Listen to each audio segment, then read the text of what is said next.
In this video, I will show you how to go through the basic intercompany process.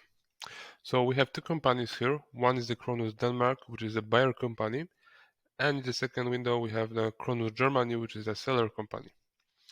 So in the buyer company, I would like to buy 100 of bicycles from my intercompany partner. So how to do that? I am going to create new purchase order, and as the vendor, I am going to choose the Kronos Germany, which has been set up as the intercompany vendor. That's why after validate this vendor number, document is automatically marked as intercompany document. That means it will be used in the intercompany flow. So let's add on the line bicycle for 100 pieces. The direct unit cost has been taken from the price list. Let's specify expected receipt date. So can be next week. And please also note that the currency of this document is euro, which is taken from the vendor card, of course. Intercompany module give us possibility to map currency between companies. So we can also always map currency from the document to the local currency. The next step is to release that document. So I'm going to release. And then the intercompany status code field has been changed to outbound, which means that document is waiting to be sent. We can send that document using the job queue, which is a real life scenario, or using the we can use the report IAC send outbound messages, which will send this document manually. After that, the intercompany status code has been changed to sent, which means it has been sent, of course, and we are waiting for confirmation from our intercompany partner. So now I'm switching to the seller company, and I'm going to the intercompany sales buffer documents. So in general, all new documents which are sent by the intercompany are put to the buffer documents. Depending on the site, that will be the sales buffer or purchase buffer. Here that will be the new sales order, so that is the sales buffer. So I'm going to edit. So on the header, we see information about when that document has been created and by who. We see the document type, which is the order, can be invoice or returns or other standard document types. We see the intercompany document type, which is the sales document, can be, for instance, recipe notification. There is external document number, which is the purchase order from our intercompany partner, and the lines. So the next step is to validate that document, which will bring some additional informations. In that case, is this sales to customer number. So intercompany module knows who is your intercompany customer, depending on the setup on the customer card. On the line, we see that will be the new item, one for bicycle. There is also information about the own type and own number that give us possibility to map different items or even other types. If I scroll right, there is a quantity for 100, unit price, and the shipment date, which is actually mapped expected receive date. So the next step is to accept that document, which will create new sales order. So I'm going to do that. So a new sales order has been created, so I'm going to open. So because here on the header, this is a Kronos Denmark, which is the intercompany customer. Again, the document has been marked as company document. The status code is new, which means this is a newly created document by intercompany module, so actually from the buffer. Let's agree that we cannot sell 100 of bicycles for that price and in that date. So let me change the quantity to 80, the direct unit price to 2,500, and also the shipment date. So we can let's agree that we need 1 week more. Yes, so the next step will be to release this document. Then the status is again outbound, so we can send this document using report. Okay, so now the status is sent, so we are waiting for confirmation from our intercompany partner.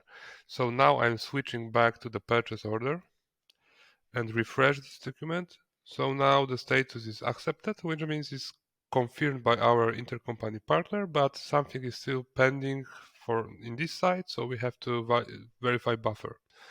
So I can navigate to the purchase buffer now from the purchase order. So I'm going to edit and validate, and I see that now the document is a purchase document. There is a vendor order number, which is sales order from our intercompany partner. We see also that the buy from vendor number, of course, is a vendor intercompany vendor. So intercompany module send fields between companies. Those fields can be defined in the intercompany setup. And depending how you set up that, you can decide whether some differences between fields can be shown as the informations or as the warnings or even as the errors.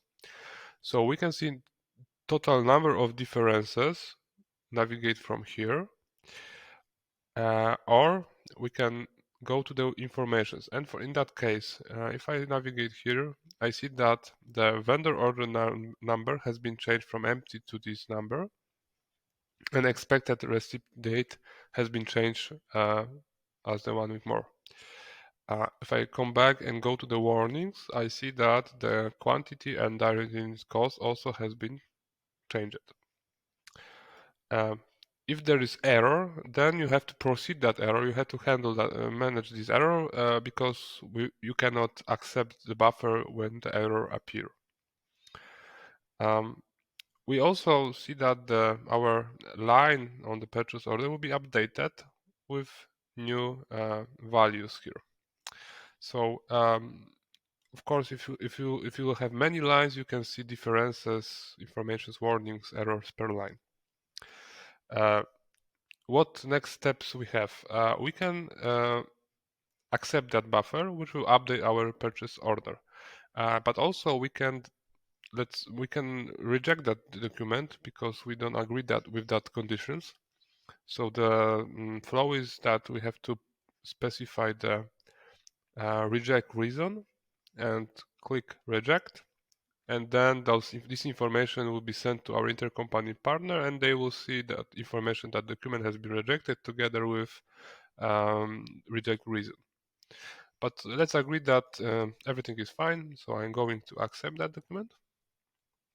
Here is information that we have 2 warnings, so yes, we can agree with that. So now our purchase order has been updated, and status is now confirmed. One extra step is we need to send that information that we confirm everything to our intercompany, our intercompany partner. Of course, again, that will be handled by the job queue, but now let's proceed it manually. Okay. And as you see here on the line, the quantity, direct unit cost, and expected receipt date have been changed. When I switch to the sales order and refresh, so now I am the seller company, the status is also confirmed. So negotiations has been finished, and we can start with the we can start with the process, so we can ship the goods. So I would like to ship the goods, so I am going to post shipment. And I would like to give my intercompany partner some information that we ship everything or only part of these bicycles. So I can navigate to the post say shipments view, and the same as on the not posted document like orders, invoices. also on the posted documents we have intercompany status code, which means when I use the intercompany send action, the status of this posted shipment has been changed to outbound, so we can send it. So now it's sent. So I can again switch back to the buyer company to my purchase order and refresh. So as you see here, we have new document in the posted buffer. Posted because we send a post as a shipment. So I'm going to navigate here, edit, and validate. So now the intercompany document type is a shipment notification. We see also information about the vendor shipment number. Also, there can bring some differences. In that case, all of them are informations. The next step is to accept this document. So I'm going to accept and come back to the purchase order. And what happened now? We have two fields on the purchase line called intercompany shipment status and intercompany shipped quantity base. We see that our intercompany partner shipped everything, but status can be also partially shipped. We see also information how many items has been shipped. We can see more details. Navigate from here, and see as you see here, we have information about the shipment and quantity. Also, we can specify the package tracking number. Okay, so the next step will be to post sales invoice. So I'm switching to the seller company, and here I am going to post the invoice, which will finalize the process on the sales side. So I'm going to post invoice, and the same as from the post sales shipment. I have on the post sales invoice I have intercompany status, so I can send this document.